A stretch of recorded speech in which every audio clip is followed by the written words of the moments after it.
Beberapa tahun lalu, guru kami Habib Ali Al-Jufri didatengin seorang laki-laki yang gemeteran, bicara dengan suara parau, nyaris tak terdengar. Dia bilang, tolong sampaikan salam saya kepada gurumu Habib Umar bin Hafiz. Katakan padanya, saya sangat minta maaf kepada beliau dan seluruh keluarganya. Sampaikan salam saya, mintakan maaf. Saya adalah salah satu dari sekian orang yang waktu itu menculik ayahanda Habib Umar bin Hafiz. Habib Ali Al-Jufri menyampaikan hal ini kepada Habib Umar. Laki-laki itu berkata, terutama kalau kamu berjumpa dengan istrinya, Baba Zahra, tolong sampaikan permintaan saya ini. Dari sejak malam yang saya menculik ayahanda Habib Umar, saya tak dapat mudah tidur sampai dengan sekarang. Artinya bahwa ya Allah menghukumlah ya tiap kesalahan-kesalahan. Saudaraku sekalian, disampaikan hal ini kepada Habib Umar. Apa jawaban Habib Umar? Kami sudah memaafkannya dari sejak malam-malam pertama terjadinya penculikan tersebut. Orang-orang besar-besar, mereka bergeraknya cepat. Kenapa? Karena mereka selalu mampu berdamai dengan takdir sepahit apapun itu. Nih yang kelasnya gak naik-naik nih. Dulu tuh bapak kamu tuh pernah dideketin sama perempuan. Ibu gak akan pernah maafin kesalahan perempuan itu dan kesalahan bapak kamu. Kapan Bu? 40 tahun yang lalu. Ya gimana mau naik kelas kalau kamu bahkan gak pernah mampu berdamai dengan takdirnya Allah. Gak pernah mampu memaafkan kesalahan orang yang berbuat salah kepadamu. Saudariku sekalian yang saya muliakan, move on. Naik kelas, berdamailah. Hidup tak pernah ideal buat siapapun teman-teman, gak akan pernah. Maka belajarlah menerima takdir sepahit apapun. Lewati itu dengan tetap menjadi hamba Allah Subhanahu wa taala yang salehah. Dengan tetap menjadi hamba Allah Subhanahu wa taala yang bertakwa. Hidup tak pernah ideal buat siapapun. Siapapun pasti diuji, siapapun tanpa terkecuali. Jangan pernah takut terhadap ujian. Ia bukan pertanda Allah benci padamu, justru sebaliknya, ia adalah sarana untuk kenaikan kelasmu. Itu satu. Ingat terus. 2. Kalau kamu ingin mampu berdamai dengan takdir, fahamilah. Sepahit apapun takdir kamu rasa, ia datang dari Allah Subhanahu wa taala yang Maha Rahman. Sepahit apapun takdir kamu rasa, ia datang dari Allah Subhanahu wa taala yang penuh kasih sayang. Fahami itu. Datangnya dari Allah. Bu, Kak, Dek. Datangnya dari, sumbernya dari, penentunya, pengendalinya adalah adalah Allah Subhanahu wa taala. Innama amruhu idza arada syai'an ay yaqula lahu kun. Sungguhnya urusan Allah apabila menghendaki sesuatu, jadilah maka jadilah sesuatu tersebut. Apa yang Allah tetapkan terjadi, apa yang tidak Allah tetapkan tidak akan pernah terjadi. Meski terlihatnya dia menzolimi, meski terlihatnya dia tidak adil kepadamu, meski terlihatnya dia berbuat jahat, dia sebenarnya bukanlah manusia-manusia itu yang berbuat jahat kepadamu, melainkan semuanya adalah catatan takdir untukmu dari Allah Subhanahu wa taala Jalla Jalaluhu wa ta'ala azamatuh. Sehatmu dari Allah, sakitmu juga dari Allah. Tapi saya sakit nih, saya ketularan orang. Yang menentukan kamu ketularan juga tetap satu juga, namanya Allah. Kayamu dari Allah, miskinmu juga dari Allah Subhanahu wa ta'ala. Tidak ada sesuatu terjadi melainkan semuanya dari Allah Subhanahu wa ta'ala. Kata Nabi Muhammad ketika melihat seseorang yang senantiasa murung mukanya, murung wajahnya, Nabi Muhammad berkata padanya, liyakil hammuk makudir yakun. Akan sedikit susahmu jika kamu ingat kata-kata saya, kata Nabi Muhammad. Makudir yakun. Apapun yang ditakdirkan Allah pasti akan terjadi. Artinya apapun yang terjadi, ia sudahlah merupakan takdir dari Allah Subhanahu wa ta'ala. Ingat, dari Allah. Beda loh teman-teman. Ini kayak gini nih ya. Ada orang, kamu sebel sama dia. Tiba orang tersebut mukul kamu. Mukul. Kamu kesel apa seneng? Kesel dong. Tapi satu hari suami kamu pas lagi sayang-sayangnya, dia kemudian gini, gemes. Dipukulnya kamu, seneng apa susah? Senang. Sama-sama dipukulnya. Sama-sama dipukul. Tapi siapa yang mukul itu bisa membuat rasanya menjadi berbeda. Betul?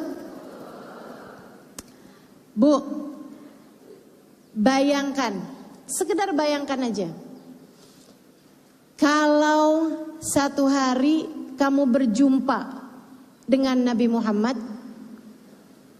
bayangin, cuman bayangin. Ibu pernah jumpa sama Nabi Muhammad? Belum? Pengen? Sama. Sama.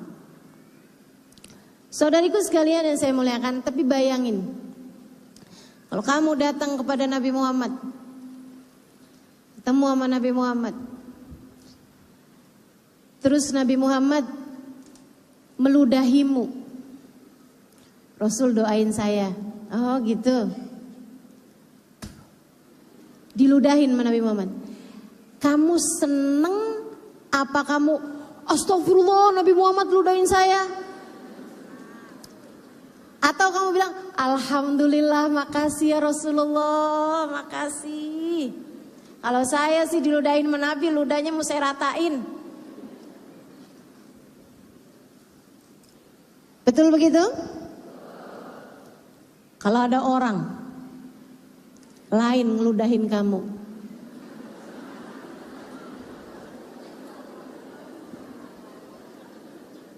Tangga sebelah ludahin kamu.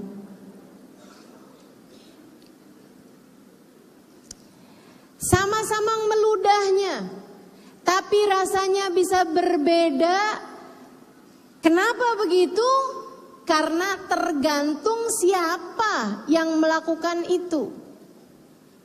Karenanya, ingetin ucapan saya, tidak ada sesuatu terjadi kecuali dari Allah, dari Allah, dari Allah.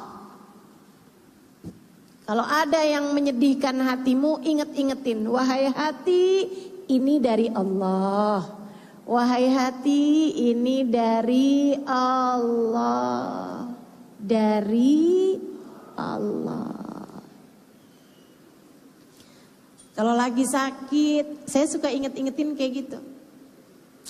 Sakit, sedih, tapi terus saya ingetin dari Allah, dari Allah, dari Allah.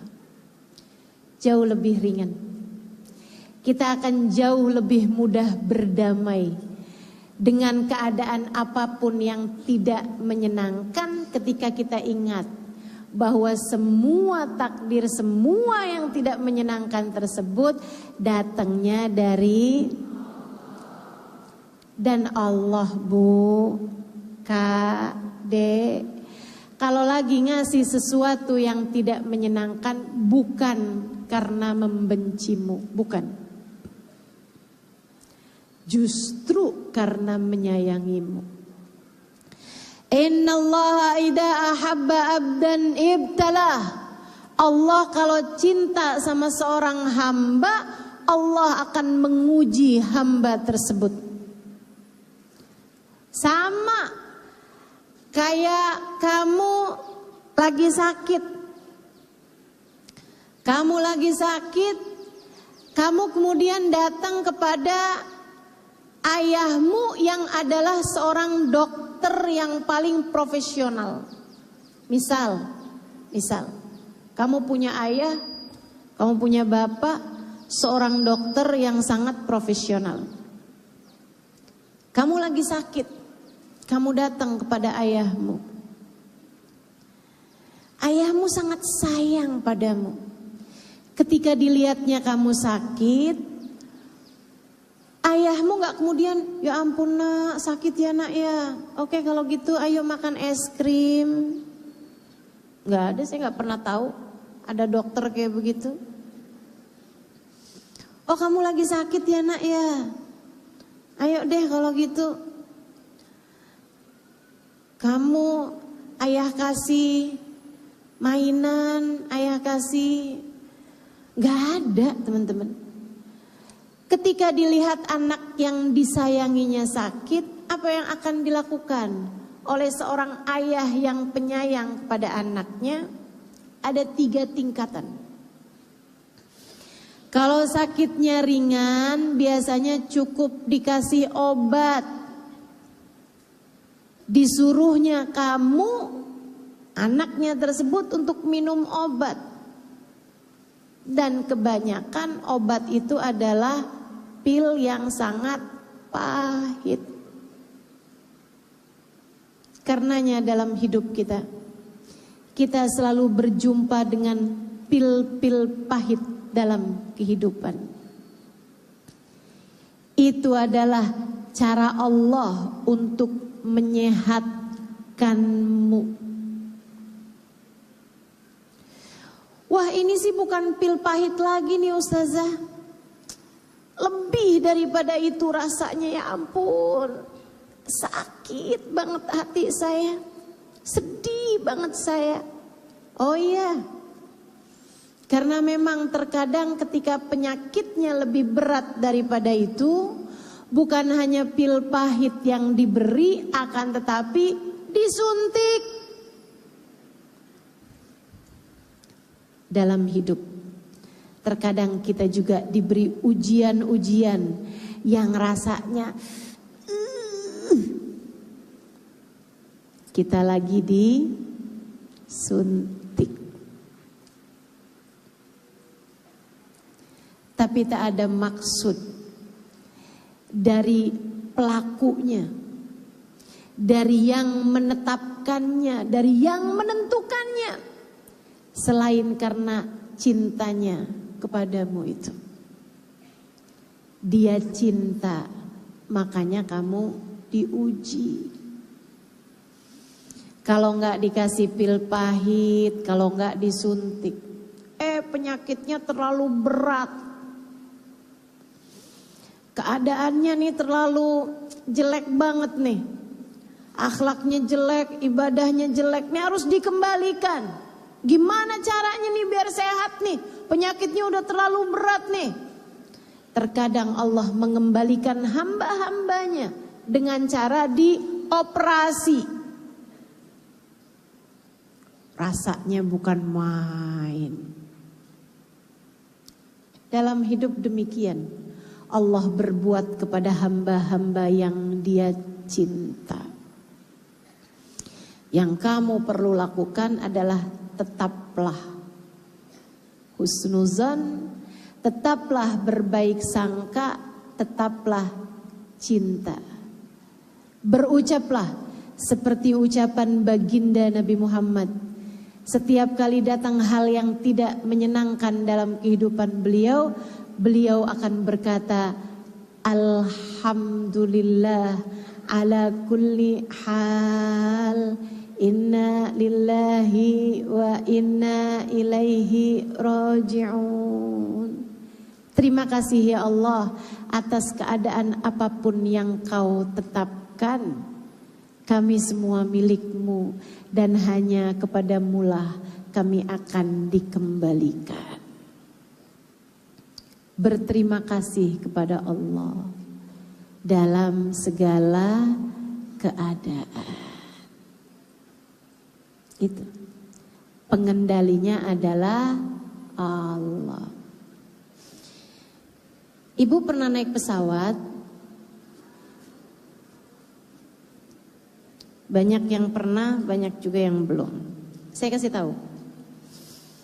Saya itu kalau naik pesawat sama kayak penumpang-penumpang yang lain. Habisnya pasang sabuk pengaman, habisnya saya baca-baca doa. Saya biasanya ngantuk, apalagi kalau udah pulang majelis, perjalanan pulang. Saya ngantuk, saya tidur. Saya liatin penumpang lain juga kayak begitu. Banyak yang tidur di pesawat. Banyak banget. Bu, kenapa bisa orang tidur kalau naik pesawat? Karena mereka tahu pesawat ada pilotnya. Saya yakin kalau di saat lagi tidurnya itu, lagi nyenyak-nyenyaknya tidur, ada pengumuman. Mohon maaf, apakah di sini ada yang bisa nyetir pesawat? Karena ternyata pilot kita pingsan dan belum tersadarkan diri. Itu kalau itu terjadi, saya yakin yang lagi tidur senyenyak apapun bangun dan gak bisa tidur lagi. Panik pasti.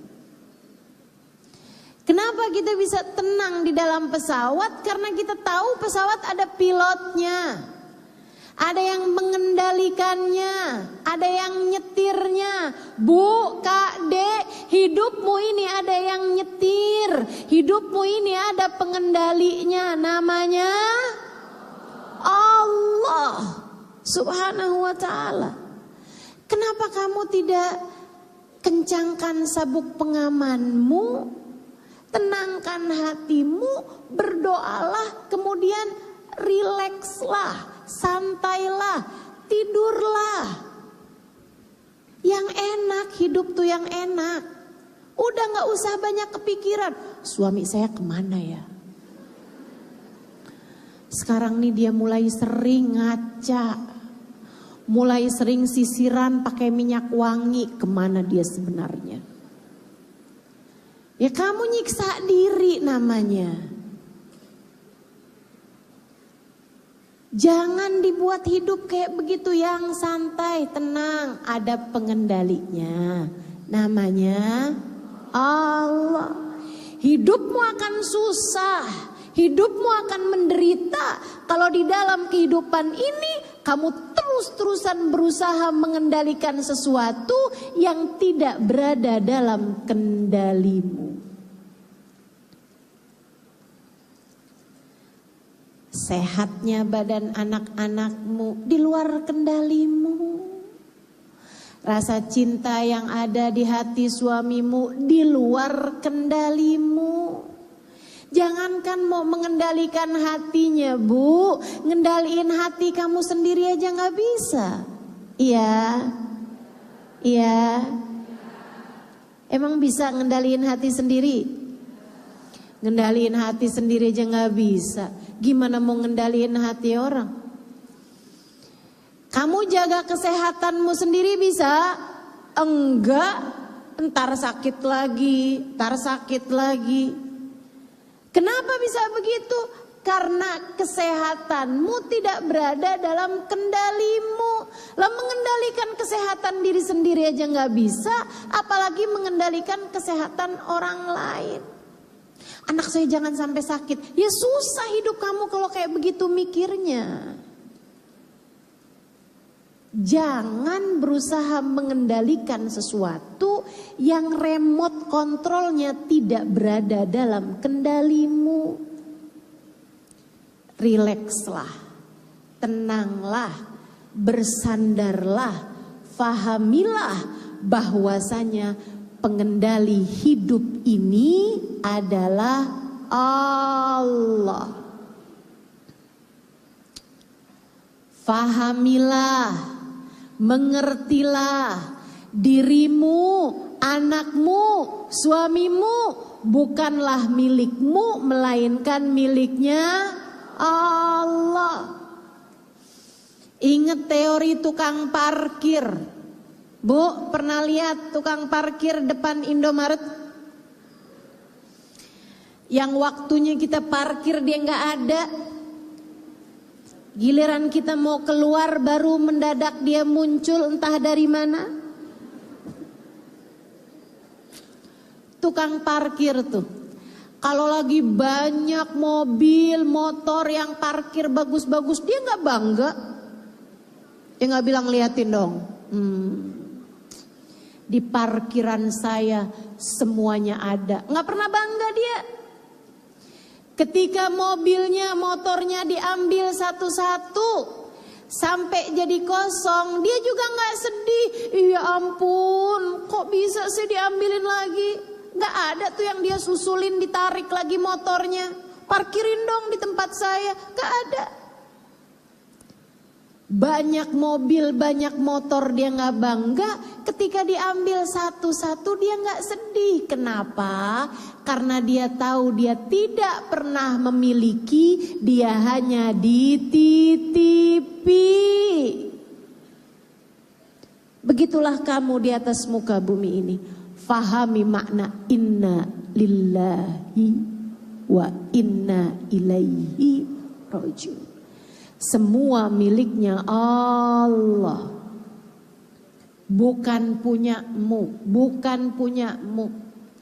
Akan tetapi punyanya, dan yang punyanya Allah hanya akan kembali kepada pemiliknya.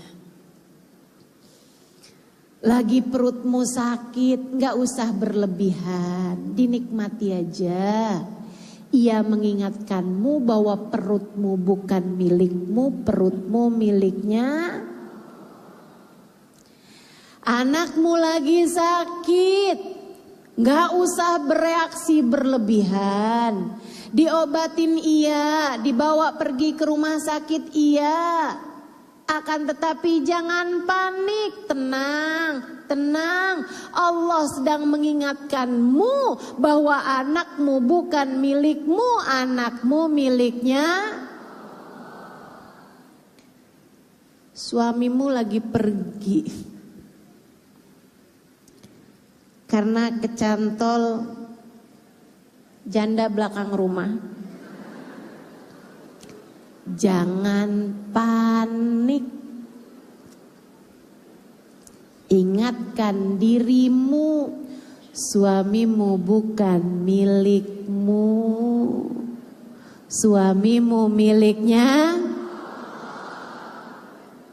Jangan ada yang nyaut miliknya janda ya. Suamimu miliknya. Enak tuh. Enak. Apapun yang kamu punya, gak ada yang sejatinya kamu punya. Semua adalah miliknya Allah. Kamu akan lebih mudah berdamai dengan takdir sepahit, segetir apapun. Ketika kamu ingat bahwa alam semesta dunia ini ada pengendalinya, ada sopirnya, ada pilotnya, namanya itu dua. Yang pertama tadi apa? Hidup tak pernah ideal bagi siapapun. Yang kedua, hidup ada pengendalinya, namanya. Yang terakhir, kamu akan lebih mudah berdamai dengan takdir kalau kamu ingat hal ini. Apa itu? Apapun yang Allah tetapkan adalah yang terbaik bagimu. Kamu gak cukup ngerti, tapi Allah tahu. Kamu gak cukup faham, tapi Allah faham. Gak usah sok tahu, gak usah sok ngerti. Allah yang paling ngerti. Allah akan beri kepadamu yang terbaik bagimu.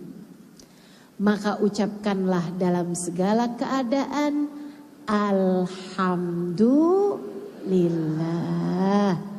Makasih ya Allah atas keadaan apapun yang Engkau tetapkan. Tungguin. Jangan gerasa gerusu, jangan gerabak gerubuk, jangan buru-buru. Tungguin. Kadang-kadang sesuatu yang kau sesali hari ini sejatinya adalah sesuatu yang kau akan syukuri esok hari.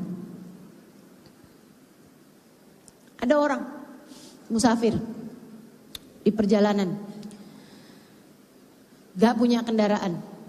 Akhirnya dia berhenti, mau berhentiin kendaraan.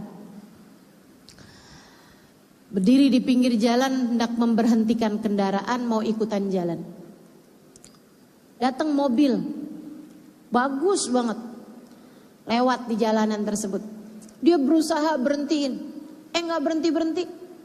Mobilnya lewat aja. Dia bilang, mentang-mentang orang kaya emang pada suka kayak begitu tuh.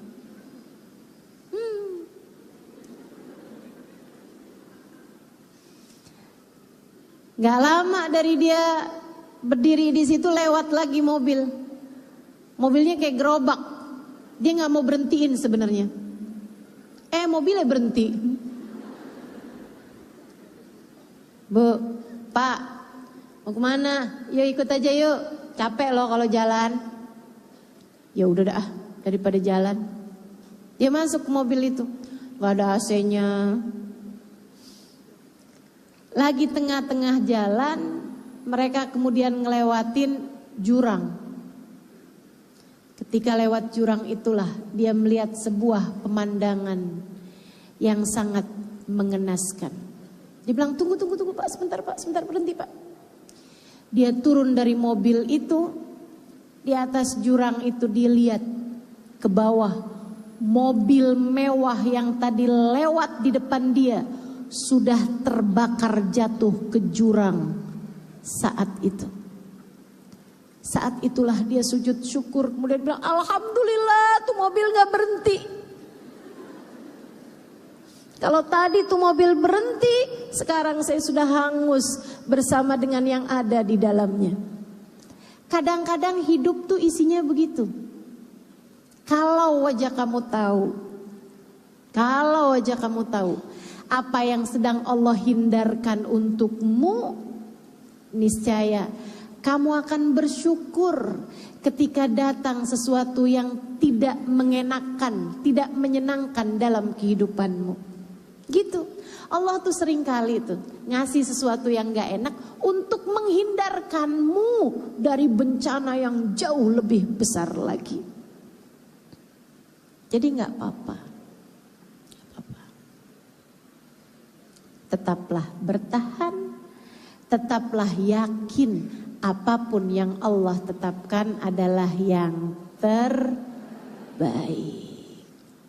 Suamimu kayak gitu, itu yang terbaik buat kamu. Kamu punya anak, itu yang terbaik buat kamu. Tinggal bagaimana kamu menyayanginya dan mensyukurinya. Ini terakhir, saya mau kasih tips buat ibu-ibu.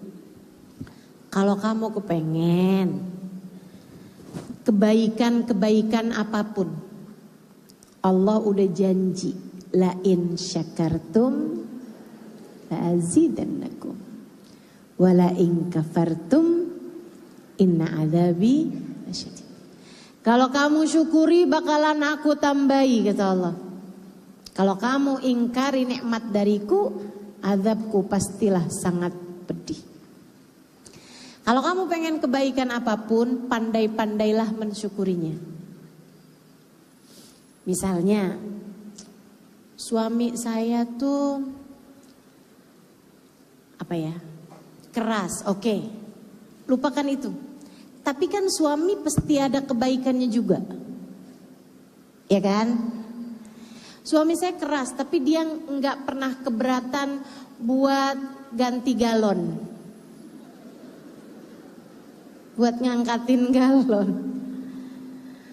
Suami saya nggak berat buat melaksanakan tugas-tugas di rumah, digampang bantuin saya. Oke. Sekarang gini, kalau kamu pengen lebih banyak mendapatkan kebaikan dari suamimu, belajarlah untuk memuji kebaikan-kebaikan dia, abaikan hal-hal yang tidak baik dalam dirinya. Tiap kali dia habis ngerjain apa yang menurutmu baik itu, puji. Makasih ya, terima kasih sama dia.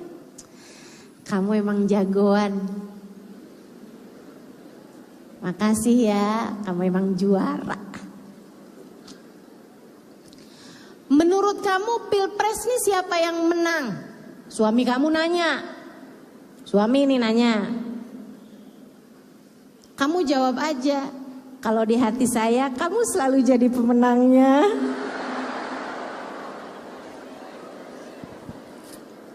Maaf ya receh. Saudariku sekalian yang saya muliakan, begitu.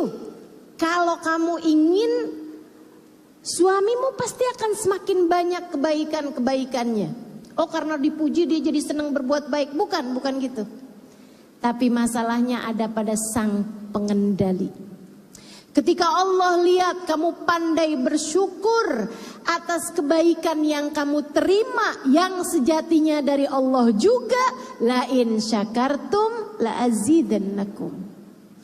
Ketika kamu syukuri, niscaya akan aku tambahi. Kamu daripada susah-susah ngadepin anak, ya ampun anak saya nih bandel, ya ampun anak saya nggak dengerin saya, ampun anak saya begini, anak saya begitu. Dah, daripada kamu omelin susah, ribet segala macem, nih saya kasih tahu. Kalau kamu pengen lebih banyak lagi kebaikan-kebaikan dalam diri anakmu, jangan fokus sama keburukannya, fokuslah kepada kebaikannya dan pujilah, syukurilah, terima kasihlah. Kalau perlu, ketika anak kamu melakukan sesuatu hal yang sangat menyenangkanmu, sujud syukurlah kamu kepada Allah. Makasih ya Allah, anak saya, makasih ya Allah. Anak saya ya Allah, naik kelas, hasilnya bagus, makasih ya Allah. Ada merahnya 1, tapi kan dulu saya 5, ya Allah. Syukuri. Kalau kamu syukuri akan aku tambahi, kata Allah. Akan aku tambahi. Tiap dapat kenikmatan apapun belajar buat pasti akan berikan kebaikan demi kebaikan. Misalnya, kalau kamu kepengen lebih banyak hal-hal kebaikan dalam kehidupanmu, apapun aja yang menyenangkan dalam hidupanmu, syukuri. Misalnya, hari ini bisa duduk di sini. Takdir baik apa takdir buruk? Tapi duduknya di luar. Takdir baik apa takdir buruk? Takdir baik. Bisa hadir di majelis ini, duduk dimanapun, takdir baik. Kenapa bisa begitu, Ustazah? Karena Allah tuh kalau bagi-bagi gak sesuai sama posisi. Tenang. Pembagian dari panitia mungkin sesuai dengan posisi, tapi pembagian dari Allah gak begitu. Allah gak terlalu peduli kepada posisi dudukmu, Allah lebih peduli kepada posisi hatimu. Ketika kamu duduk mendengar tentang Allah, kamu merasa inilah yang seharusnya saya dengar. Kemudian kamu bilang makasih ya Allah, makasih ya Allah, makasih ya Allah. Niscaya Allah akan menambahkan lagi kenikmatan demi kenikmatan yang seperti ini kepadamu. Termasuk kalau ada sesiapa di antaramu yang susah melakukan satu kebaikan. Misalnya, saya kepengen banget bisa bangun tahajud. Misal. Tapi kok berat banget ya, susah banget. Kadang bisa, kadang gak bisa. Sehari bisa bangun tahajud, seminggu gak bisa. 3 hari bisa, 3 bulan gak bisa. Gimana caranya biar istiqomah? Oh gini, Allah tuh prinsipnya gampang. La in syakartum la azidannakum. Kalau kamu lagi bisa bangun tahajud, syukurilah. Kalau perlu sujud syukur. Habisnya kamu sholat beberapa rakaat, kamu sujud syukur. Makasih ya Allah, udah dibangunin tahajud. Makasih ya Allah, makasih ya Allah. Saya jadi bisa doa di jam-jam yang seperti ini. Bisa munajat kepadamu di jam-jam yang seperti ini. Bisa menenangkan hati di jam-jam yang seperti ini. Makasih ya Allah, makasih ya Allah. Kalau kamu kerjain itu, besoknya kamu dibangunin lagi, besoknya kamu dibangunin lagi. Cobain istiqomah seminggu. Tiap tahajud kamu sujud syukur. Tuh bakalannya insya Allah dikasih kemudahan sesudah-sesudahnya untuk istiqomah tahajudnya. Dari sini kenapa orang kaya semakin kaya? Karena mereka mensyukurinya. Itu sebabnya kenapa orang miskin semakin miskin. Karena mereka selalu berkeluh kesah atas kemiskinannya. Itu sebabnya kenapa orang pinter semakin pinter.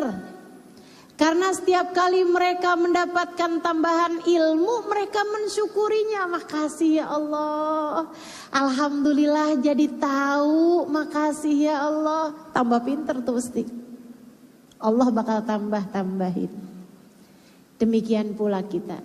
Setiap kali Allah kasih keistiqomahan dalam hidup, ketika Allah ajarin kepada kita ilmu-ilmunya, ketika Allah Subhanahu wa taala semakin mendekatkan kita kepadanya, syukuri itu, terima itu, berterima kasihlah kepada Allah Subhanahu wa taala, sehingga mudah-mudahan Allah akan terus-terusan tambahi lagi kenikmatan demi kenikmatan yang Allah berikan dalam kehidupan kita. Insya Allah. Yuk, itu dia 3 cara berdamai dengan takdir. Ingat, hidup tidak pernah ideal bagi siapapun. Ingat, hidup ada pengendalinya, semua yang terjadi adalah dari Allah Subhanahu wa taala. Kemudian yang ketiganya, ingat, apapun yang Allah berikan sebenarnya itu adalah yang terbaik yang Allah berikan untukmu. Belum tentu buat orang lain yang terbaik, tapi buat kamu saat itu adalah yang terbaik yang terjadi kepadamu. Kita minta pada Allah Subhanahu wa taala, semoga ilmu ini bukan hanya jadi sesuatu yang kita dengar dengan telinga kanan keluar telinga kiri. Kita minta semoga apa yang kita dengar pada hari ini bisa didengarkan dengan kedua telinga, kemudian difahami dengan akal pikiran kita, kemudian Allah memasukkannya ke dalam hati. Allah menjadikannya cahaya untuk memandu kehidupan kita ke depan, sehingga kita menjadi hamba-hamba Allah Subhanahu wa taala yang selalu ridha dengan takdirnya Allah Subhanahu wa taala, yang selalu damai apapun yang ditetapkan Allah Subhanahu wa taala, yang bisa senantiasa menerima sepahit apapun takdir karena kita faham bahwa apapun yang Allah tetapkan adalah yang terbaik dalam kehidupan kita. Semoga Allah jadikan apa yang baru saja kita dengar sebagai cahaya memandu kita untuk kehidupan kita ke depan sampai kita berpulang kepada Allah dan Allah ridho kepada kita. Sebab siapa yang senantiasa ridho dengan takdirnya Allah, Allah pun akan senantiasa ridho kepadanya. Man radhiya falahur ridha wa man sakhita falahus sukhut. Siapa yang selalu ridho dengan keputusan Allah, Allah pun ridho padanya. Siapa yang selalu protes, marah dengan keputusan Allah, Allah pun akan marah dan murka kepadanya. Kita minta kepada Allah, semoga hamba-hamba kecil semacam kita, semoga hamba-hamba hina seperti kita, semoga hamba-hamba yang tidak mengerti semacam kita ini dibimbing Allah Subhanahu wa taala, sehingga kita dapat menjadi hamba yang mulia di akhirat nanti, sehingga kita bisa menjadi hamba yang diridhoi Allah Subhanahu wa taala, sehingga kita dapat menjadi seseorang yang di akhirat nanti Allah berkenan memasukkan kita ke dalam surga, bertemu, berjumpa manusia agung, baginda kita Nabi besar Muhammad sallallahu alaihi wa ala alihi wa sahbihi wasallam.